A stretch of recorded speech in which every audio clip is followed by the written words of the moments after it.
Chapter 25 The Font of Jasmeen. Ohens potendus fulgent aurorus. Saad said the words, and the darkness that enveloped them dissipated, a flame curling to life in his cupped palm. But there was no candle there, no torch, just a naked flame, a teardrop of flickering light that rested on the ends of his fingertips and pulsed with the flexing of his hands.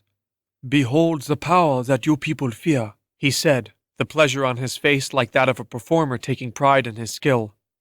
For a moment Haille forgot the danger behind them and the possibilities ahead of them, and instead was transfixed on the floating flame that cast its light on the chamber.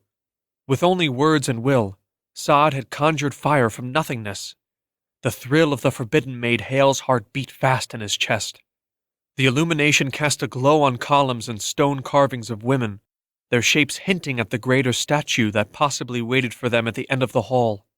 But suddenly that possibility didn't matter, as Haille remembered his friend dying on the far side. What about Caitlin? "We can only help them by finding the font," Saad said, taking him by the arm and forcing him to walk down the hallway in front of him. "Time is running out." Haille felt that he was in no position to argue with a man who could call forth fire from nothingness. And if fire could flare from a magician's fingertips, what other powers might be waiting for them at the end of the hall? Powers to heal, to cure. There were endless possibilities to set things right. Haille walked faster, breaking into a run. Saad followed. The rock of this chamber was different from the raw sort of the mine. The floors were a polished black stone. So were the columns along the walls, their capitals topped with jade stone. The statues of women between them seemed to move as the shadows from the flickering light slid over them. Natural light appeared at the end of the tunnel, slipping through the timbers of a heavy wooden door. Haille could hear the crash of water beyond it. Saad brought his hand and the flame close to the door and found an iron ring in the center that he lifted. It groaned and flakes of rust snowed down onto the floor. But with a push the door gave way and nothing less than a miracle of stone and dancing water appeared on the other side. Saad shook his fingers and the flame petered out of existence. It was not needed, for the light that filtered down was that of the sun. They were standing on a walkway that stretched across a long, open room carved out by an ancient waterfall, a piece of the blue sky open above them. Water rushed down the sides of the shaft in white sheets, splashing into a whirling pool a short drop below their feet. The surface of the pool churned and bubbled with currents.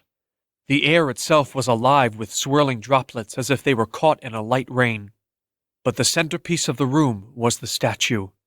Jasmeen stood as high as 5 men upon a plinth in the center of the pool so that they both had to strain their necks to see her face. There was no looking away. She was beautiful and magnificent, her proportions perfect, her eyes alive, her entire body encased in an aura of rainbows. Even if her eyes were stone, Jasmeen had life to her. Water coursed down her body from the top of her headdress, flowing down her shoulders, caressing her breasts, and slipping down her arms where the streams leapt from her fingers to fall into 2 overflowing cisterns at her feet. The cisterns emptied into a larger pool that anchored her feet and was reached by the narrow walkway they were on. "Stand in the pool," Saad said, goading Haille across the walkway. The rain of water from above became heavier as they approached the statue.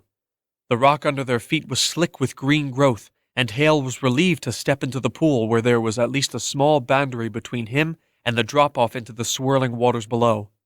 His clothes were soon soaked through and his hair plastered on his head, but he felt no cold and gladly blinked his eyes free of the blinding water. Saad was soaked now too, but his face was also alight with opportunity and discovery. Haille felt his hands trembling. His knees shook. They had reached this point, the place in the heart of the mountain, lost in the depths of myth. Yet Jasmeen was real, like the flame conjured from nothing. If so much was real, what else was possible? So much to set right. Saad set his hands on Haille's shoulder, spitting as he yelled over the cascading water. "Now is the time, Haille. Everything has come to this. You must wish, but you must wish for the right thing. You only have one chance." One chance. So much tumbled in his mind, not unlike the water falling all about them. He pictured his father and that word written by his hand. Disappointment. He pictured himself in an orphanage full of children who could not feed or clean themselves, who could not speak for their disabilities. With the right words, he could wish it all away. The possibility flooded his mind like a gift from the goddess herself. But as soon as it came into focus, it was replaced by another vision. Caitlin, laying on the ground, an arrow in her throat. The same person who had helped him in the library, hugged him at the carnival, the same person he had tripped in the street and who had shown such ferocity in protecting herself and him from the Inquisitors. This girl of bravery and secrets was now dying in a wasteland of stone. He realized then nothing else mattered. Saad shook him from his thoughts. Haille, now is the time to make your wish. But I don't know the right words to use. Saad's grip on his shoulders tightened. You want to avenge your friends? Protect yourself? Heal yourself? Then help me defeat them. Help give me power. Say it. Say, give Saad the power of his masters. The power over life and death. The power of the Cryon. The Cryon? Say it! Saad sneered and shook him. As he did, his shirt came open and something shiny caught Haille's eye. An amulet shaped like a broken ring. He had seen that shape before. The water made such an indomitable noise in his head, in his mind, it was like the explosion of so many thoughts at once. The clamor of a crowd, the chaos of a storm. But Haille understood something in that moment.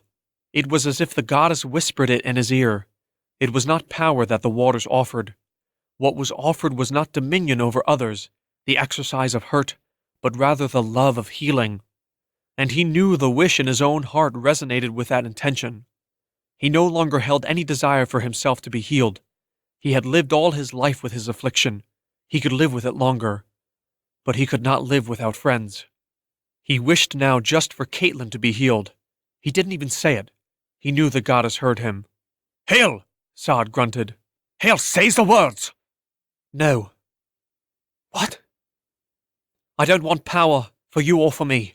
I don't even want to be healed myself. I just want my friend back. The water coursed down around them, clapping on the stone and fanning out about them to slide off the edge of the walkway. It was a course that had not been interrupted for centuries, and yet here they were disturbing it, yet one with its flow. Their clothes hung heavy on them, their eyes blinking away stray drops, rivulets tracing their features the same way they traced Jasmeen's. Saad's jaw twitched before he lifted his right arm away. Haille still did not expect the blow. He would have fallen over when Saad struck his face if the magician was not already holding him with his other arm. He punched Haille a second time. Haille tasted blood in his mouth as Saad kicked out his legs from under him and forced him to kneel down in the pool. Saad's face was twisted with hate. You stupid freak, he said, taking Haille's arm and twisting it behind him. Haille was his puppet, and Saad dunked him face first into the pool. Haille strained, but he was no match for the strength of an adult. The green algae-covered stone was just inches from his face. A string of his own blood swirled upwards past his face. Just when he thought his lungs would burst and his mouth would give way and inhale the water, Saad yanked him up. Say the words, Haille! Give me the power or you die! Fine, I wish you the power. Of the Cryon! Of the Cryon! With that, Saad tossed Haille down into the pool. Haille staggered on all fours to the base of the statue and wrapped his arms around Jasmeen's slender ankles, a child crouching at the feet of a parent. Saad stepped away onto the walkway that connected the statue to the cave wall. Haille watched as Saad drew his knife, touched the blade to the back of his forearm, and then, with his teeth bared, cut his own flesh. The blood ran freely down his arm. His muscles flexed and his tendons corded under his skin. For a long while he studied the wound, a gash shaped like a frown that only opened wider the longer he stared. He snapped his head back around on Haille, the broken ring bouncing on his chest. It should have healed! He swept towards Haille, the knife lowered towards his neck. Haille already knew it was too late, already knew Saad was unworthy. The quest for power was not favored by Jasmeen or rewarded by her. Haille pushed himself up to his feet. You're one of them. You are just like Vondales and the others, he said, his arms wrapped around the statue for balance, even as his feel slipped with every effort he made to right himself.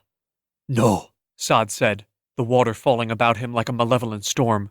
I am worse. In 2 quick strides he collared Haille and threw him towards the edge of the walkway, the impact knocking the wind clean out of his chest. Haille struggled to breathe, gasping like a dying fish, when Saad kicked him, sending him sloshing towards the drop-off. Haille dug his fingers into a crevice between the two stones. He felt his fingernails peeling back as he fought for purchase. Saad stepped out of the pool and by a stroke of luck, slipped himself, falling on the slick stone, his knife skittering towards the edge where the flow of water carried it over into the roiling pool below. While Saad tried to right himself, Haille rolled against the current and splashed up onto the bridge. He heard Saad sloshing through the water behind him. Winded and wounded from the kick to his ribs, Haille could not call upon the speed he needed.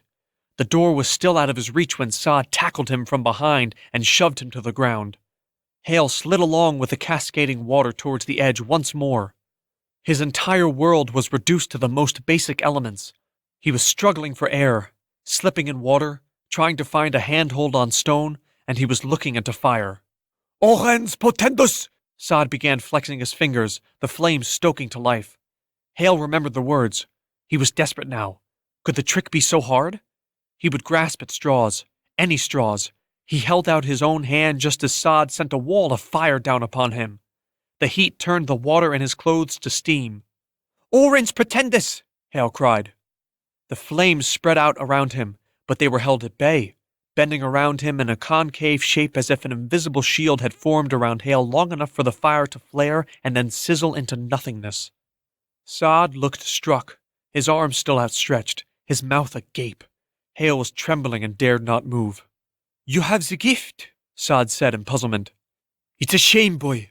I could have trained you to be a servoir, but you've already shown yourself to be too soft. Let that be the only spell you cast in your short, crippled waste of a life." He dispensed with magic or any further waiting. Saad kicked Haille again. This time, expecting it, Haille threw himself onto Saad's thigh, throwing off his opponent's balance and holding on as they both slipped on the treacherous stone. Hands, feet, knees, elbows splashed. Haille gagged on water that he breathed in with a gulp of air. Saad was on his side as Haille made for the wooden door, reaching for the rusted iron ring of a handle. But he was still not quick enough to elude Saad, who swung his legs out to trip Haille. Blood spilling from his gashed arm, Saad grabbed Haille and pushed him towards the ledge. Water flowed right into Haille's face, making the world an unfocused blur. But he knew his time was up. Saad was standing over him again, lifting his boot to smash down on Haille's hands that were grasping at the edge of the walkway. Haille tensed, anticipating the strike. But it did not come. Instead, he opened his eyes to see a flash of Saad's broken ring as he slid past, over the ledge, and into the water with a splash. Haille's view above was obscured by the wooden door with the iron ring that had swung open and like a giant arm had swept Saad off the bridge and into the water. 10 fingers appeared at the edge of the door. A face framed in red hair peered around at him. "Haille! Caitlin!" She pushed aside the door, threw herself on the ground, and offered her hands, her intact, unwounded hands, to Haille to grab. He took them at once, pulled himself up, and embraced her. "You're alive!"